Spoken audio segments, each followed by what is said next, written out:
Getting ready now for the Henderson Open Women's Final. It is Barfoot and Thompson, the sponsors out of Henderson office. And joining me now is Sean Wiggin. And Sean, we've got the Women's Final followed by Men's Final in a very warm Auckland day here at Henderson Squash Club. Yeah, the ball's going to be flying in both matches today. We've seen a lot of really long grinding matches already on this main court, and a lot of them have there we go. We've got the sound check there as we're going through, Sean. We haven't done this for a little while. It seems like a long while. I think it was probably October, was it, Pam Muir? Oh, Howick was in July, I think. That's the last one I remember playing. Was it that long ago? Well, definitely for Aucklanders, that's how long it's been. Yeah. And of course, we did have the tournament in the Oliver Sport tournament in Wellington, which was pretty much everybody but Aucklanders. There was Evan Williams, one of his home clubs there, and it was a bit of fun for people who managed to get there. I think a lot of people out of the Central and South Island enjoyed it for not having the Aucklanders there in the nicest possible way, Sean. No, they missed all of us, I can guarantee you. Exactly. And as we said, it is pretty warm. The last couple of days in Auckland have been a little bit cooler, but today it's come back with a vengeance.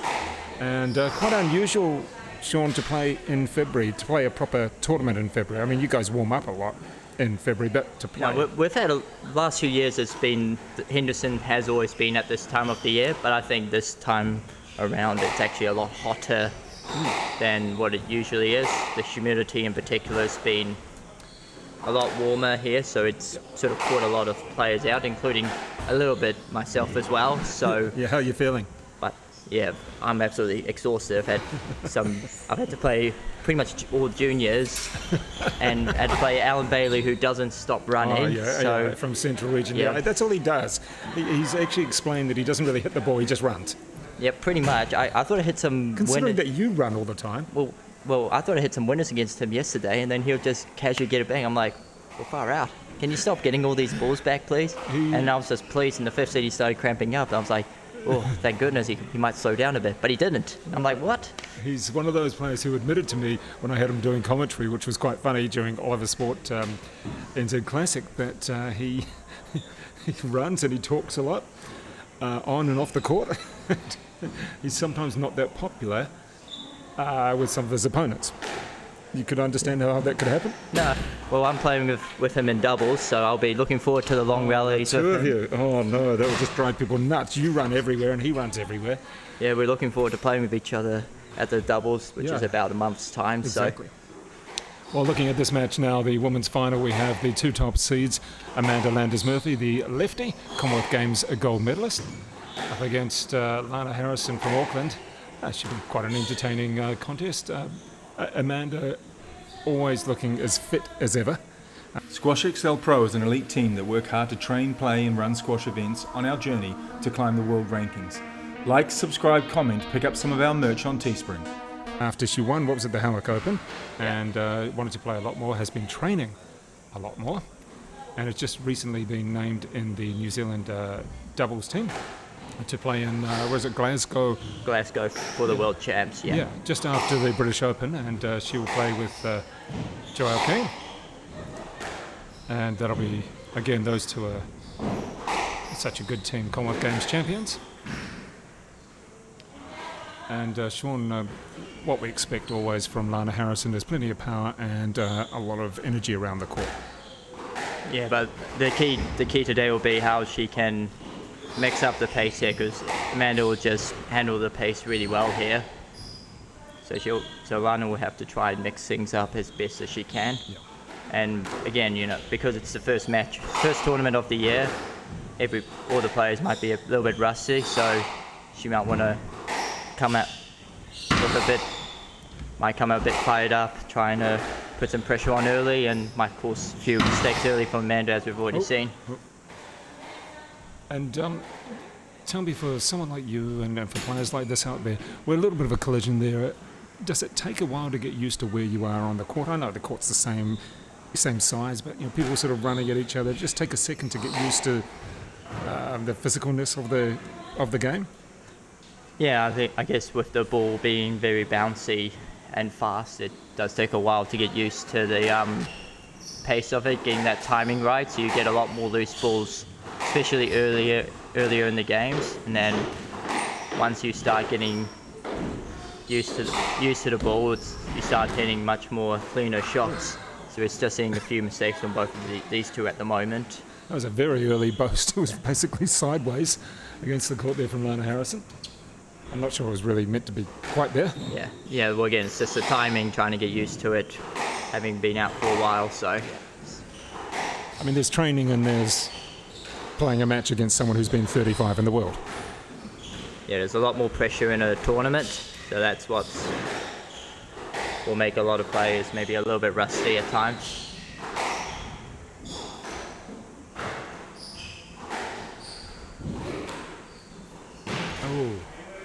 I wouldn't call it a sitter, but it was an opportunity to win, wasn't it?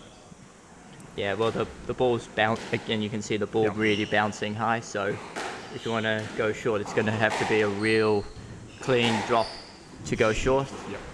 What I felt in my games, the ball really bounces high. So, either your focus should be trying to keep the ball very tight, or if you are going for a winner, you'll have to go really hard on it. Otherwise, it'll be too easy for your opponent to get it back.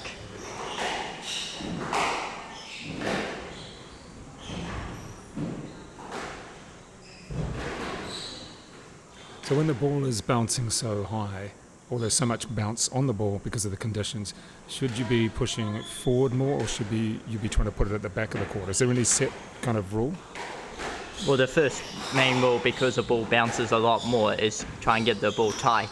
Right. Because that's where there's more effectiveness with the shot. Right. And then, just trying to get maybe using a little bit more pace as well can be a big advantage. I don't think you have too many issues with Lana. I don't think she really plays anything else but.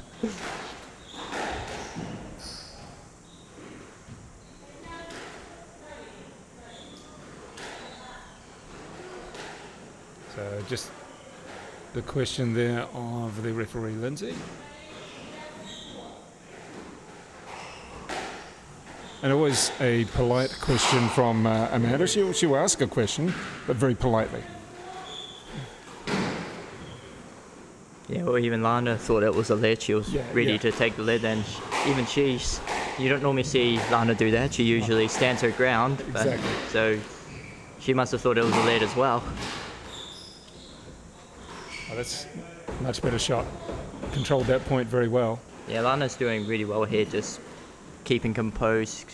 It's, again, with the hot conditions, it's easy for her just to start bashing a lot, but she's done very well just to slow the ball down when she needs to. And you can see Amanda's getting really frustrated, making a lot more mistakes than she usually is. You probably wouldn't expect, though, that mistake and a few others from Amanda. And she let that one go way back. Oh, there's the mistake. Yeah, really good game there from Lana. Very smart play there. Just mixing things up really well with the pace. So plenty of good squash coming up.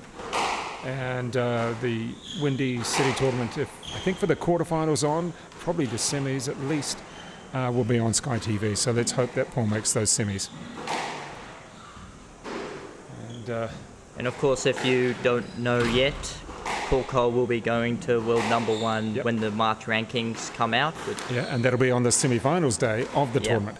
So hopefully he's in the semis, because it'll be a little bit more difficult. And so we're sort of, it's not necessarily completely public to everybody yet, but squash people do know. And it's going to be a big thing. We'll be making a fuss about that on Tuesday week. Working out the days. I think it's Monday night week. So let's see what Lana Harrison, after taking the first game, can do here in the second of this, the BARFOOT and Thompson ROCHELLE HOBBS Open. What's she looking for there?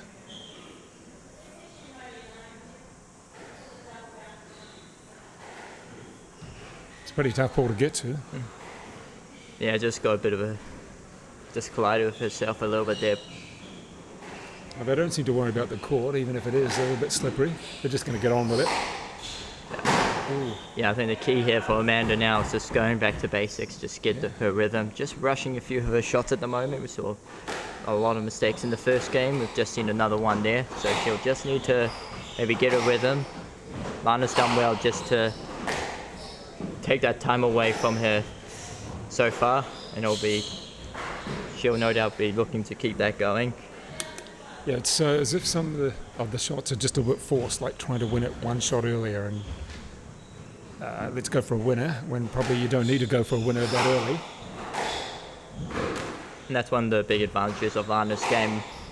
She can hit the ball hard, but when she's very accurate with her shots, which she is right now, that makes it even more deadly, like you see there. That was a very deadly kill right there, just mixing it up.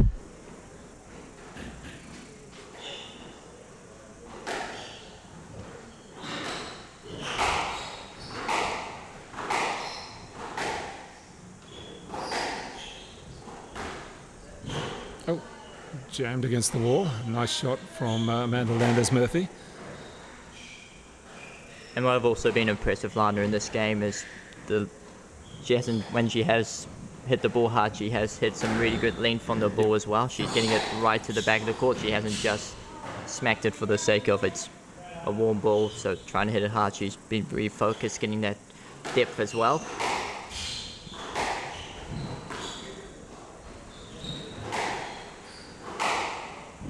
So you see that shot there, just setting it up for the next one. Yeah, that's good patience. This is a better rally, giving it to the corners this time. Ooh.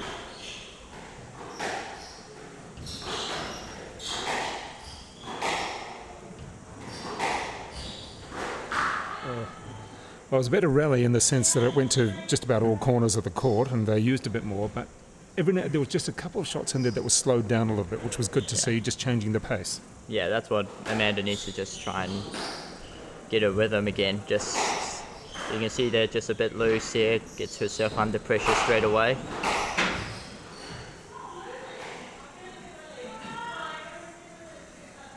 Not sure you agree with a let on that one? Yeah, I think she just sort of went behind Amanda there. Right. Not enough effort, in my opinion, going to the ball. So probably a bit too nice there from the referee on that occasion. We don't find many nice ones, do we? It's a good shot. That's a really good shot. Well set up. We haven't seen any high balls or any lobs put in, but I'm sure Evan Williams may bring out a couple of those against Zach Miller, and Zach will bring out his own particular style as well. Well, that's again the big disadvantage of a really hot ball. It's very risky to bring out the high lob because the ball can fly right off the back wall, right, so it's really hard to get that very accurate. So if you can get that timing right, it becomes a really effective shot. Well, that's where it'll be interesting in the men's final with Evan Williams, who has really good hands and able to use angles and short balls. But with the hotter ball but coming off the wall, will it be as effective?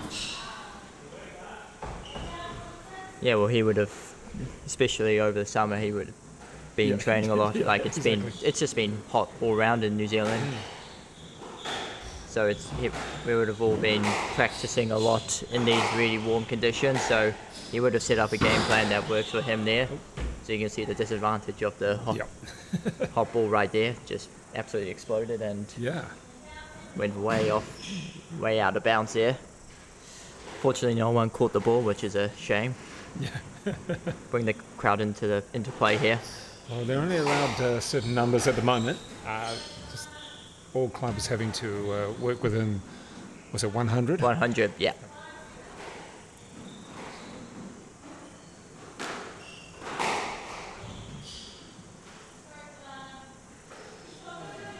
Stroke. Ooh. I mean, how quickly can you get out of the way of the ball? If you've just hit it and it comes back at you, I guess it's your fault for hitting it back at you. But yeah, I think I think the reasoning for the ref there is there was a deliberate block there from Amanda. That's the reason why they gave the stroke there. But again, I probably would have to. She was still trying to finish through her ball. Yeah, and exactly. Maybe And again. she shouldn't have hit it so close to her body, Yeah. perhaps, but. Ooh. But I think it's just fired her up a little bit more. A few quick points to her, and now she's got a importantly 3-point cushion in this second game.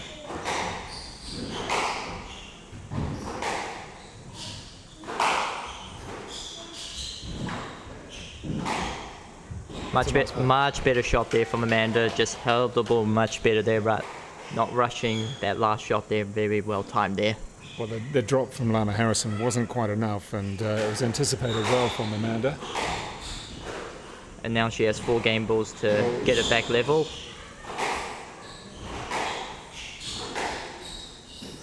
Oh, Oh, a bit of a lucky back wall nick right there. right off the back wall on that one. Yeah, no one really gets all that. No one sees too many of those, so take them while you get them. Exactly. Well, back in now for the third game of this, the women's final. We have Lana Harrison winning the first. Amanda Landers-Murphy coming back for the second. And Sean Wigan, tell me the story of the second. It was Amanda's just staying a little bit more steady, and, well, she did reel off a few winners along the way. Yeah, she definitely cut out the mistake she was hitting in the first game. Looked a little bit more composed, especially at the end of that game there. Just started to play a bit more of her natural game. Gave herself a little bit more time on the ball, so hopefully she'll be looking to keep that going. But not a good start on that occasion. No. She wasn't as loose either, where maybe in that first point, maybe just a little bit loose on that occasion.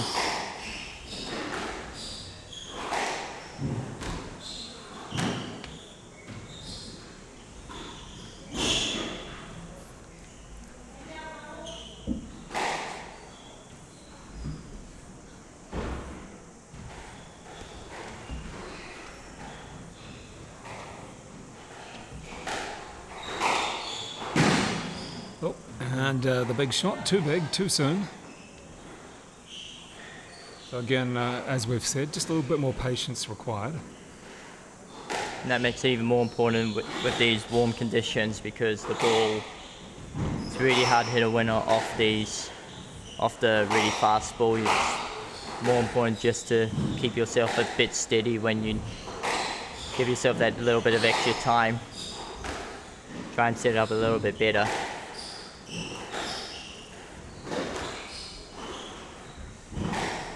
Oh, nice. Really smart shot there. She started hitting that a lot better in that second game, so she'll probably want to bring it out a little bit more as well in this game as well. Had to do a lot of work there, Amanda. And worked out in the end. Oh, and then...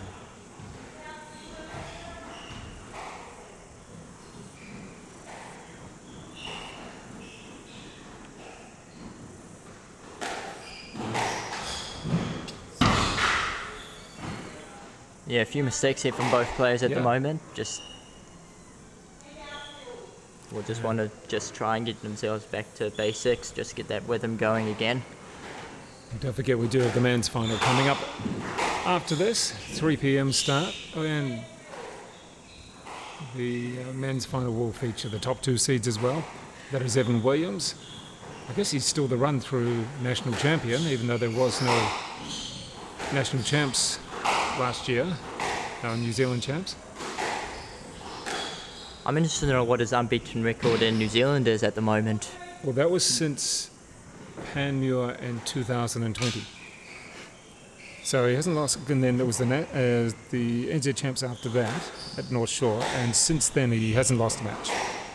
So I don't know how many matches that is, but it's a lot. It's a lot of matches, so he'll be once again the guy everyone will want to beat. And he's very proud of that record, and so he should be.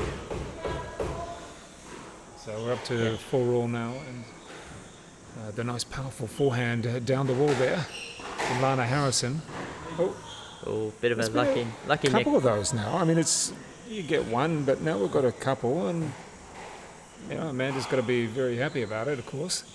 I mean, you take them when you can, but when they go against you, it's annoying. Yeah, you don't. Yeah, take them while you can, especially in this weather.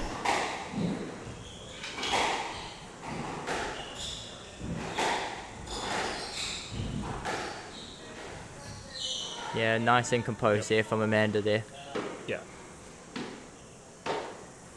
Yeah, and I think Lana was just more hopeful when she looked up at the ref rather than wanting anything. Oh, there's the nick again.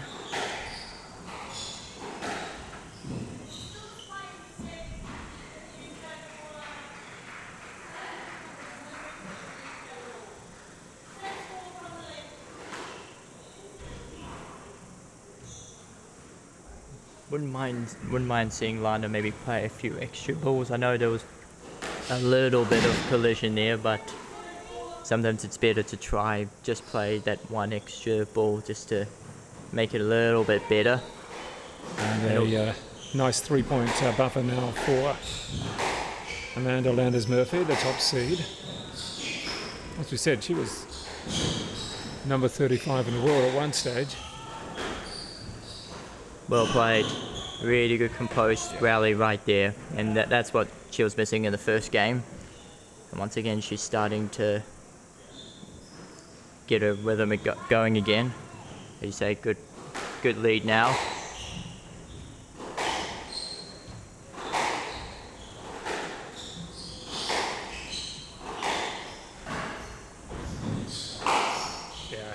You could see Lana Harrison moving forward behind Amanda to try and cut out the shot options.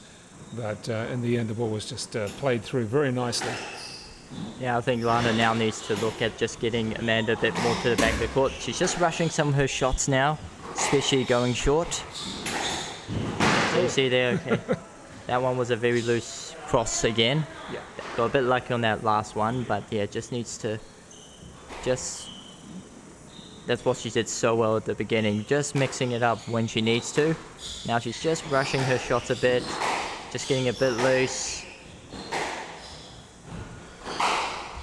You see there, that's not a really good shot there, just too loose, and Amanda punishes it. And now Amanda's got 5 game balls here.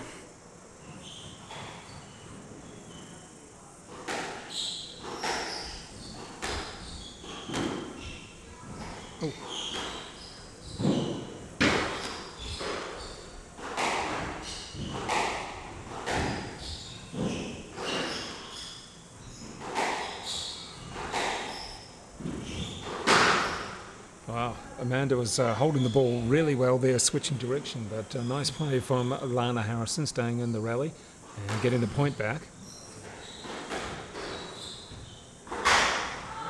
Oh, and in the gives away the third game. 2-1 now for Amanda Landers-Murphy against Lana Harrison. Back very shortly with the fourth, and we'll also inform you of the entire team for the World Doubles just very shortly. And now the continuation of the tournament here. It is the Rochelle Hobbs Henderson Open, thanks to BARFOOT Thompson Henderson. We've got players here of several different grades. Of course, the open grade. Women's final in front of us right now, and it is Amanda Landers-Murphy leading by 2-1 against Lana Harrison. Was that in? Well, it doesn't really matter. No, it doesn't matter now, Amanda hit a yeah. winner anyway, so. As, we mentioned before about Amanda being in the World Doubles team, going to Glasgow, and that is a bit later on in the year. And the full team in the women, taking 4 women, 4 men, which is great to see. It is Joelle King, Amanda Landers-Murphy, then we have Abby Palmer and Caitlin Watts in the women's.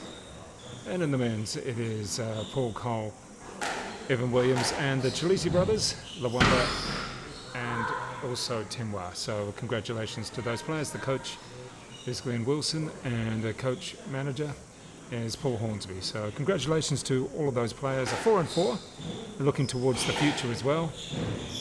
And good to see those players all selected for the team. Yeah, as you said, there's a very big mixture there of youth and experience right there. So of course you got in the women's, you've got the experience of Joelle and Amanda playing together. Then you've got the upcoming players. A left and a right combo as well, with Caitlin still 20 and Abby is, I think, 23, 24. Yeah. So, trying it out there. Yeah, and then the same you get with the men. You've got the experience of Paul and Evan playing together, and then you've got the Temwa and Louis who know each other's game very well, having grown up with each other, so they know exactly how to play with each other. So that'll be interesting for those 8 players going to Glasgow later in the year. And we've had 4 male players playing in Switzerland this week. 3 of them made it through to the quarterfinals. Unfortunately, we had the 4 players. We had Luamba, Temwa, Joel Ascott, and Wills Donnelly, all playing in the Challenger tournament in Switzerland. And all 4 of them made it through the first round. No. And what have we got here, Sean? And a nice lead here by Amanda Landers-Murphy. Just updating on the Challenger, all 4 made it through the first round. And then Temwa defeated Wills Donnelly to make it through the quarterfinals. And Louis and Joel also made the quarterfinals. Unfortunately, though, all 3 were beaten today in fairly lengthy matches. And racing through this final now, Sean. Yeah, she's finally got a rhythm going. Like I said, the first game, there's really you can probably see the rustiness showing in that first game. First tournament of the year. It's usually not everyone's cup of tea at times. A lot of unnecessary shots, very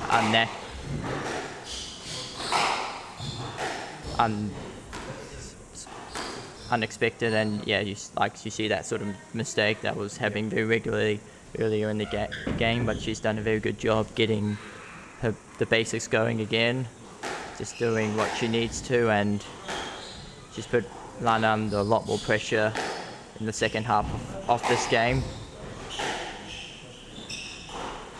And credit to Lana as well, she came out buzzing, hitting some really good shots. You could tell she really wanted to give Amanda a really good game, so she should be very pleased how she started out. Be a little bit disappointed how she may have finished here, but there'll be a lot of positives from the start of the game. Also a good opportunity for Amanda that she had to refocus her own game as well. It wasn't a foregone conclusion, that's for sure. And she'll be happy she got a really tough game as well. Sometimes it's very hard earlier in the season getting a lot of players playing, so for her to have a tough match against Lana here, she'll be very pleased, especially knowing what she's got ahead of her this season for squash.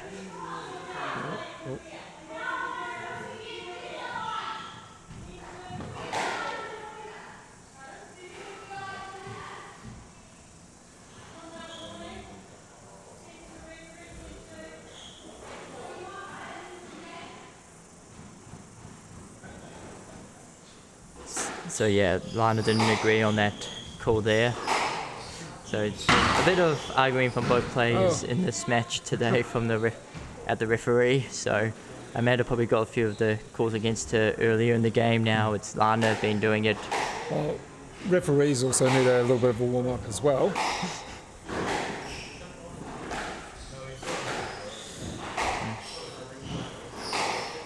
It'll be very interesting how they handle the match after between Evan and Zach. You can definitely tell there's going to be the odd question. Yeah, up every point probably.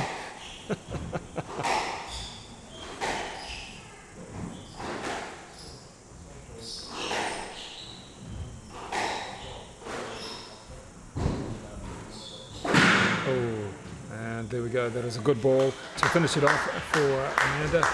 Amanda Landers-Murphy taking this final in 4 over Lana Harrison.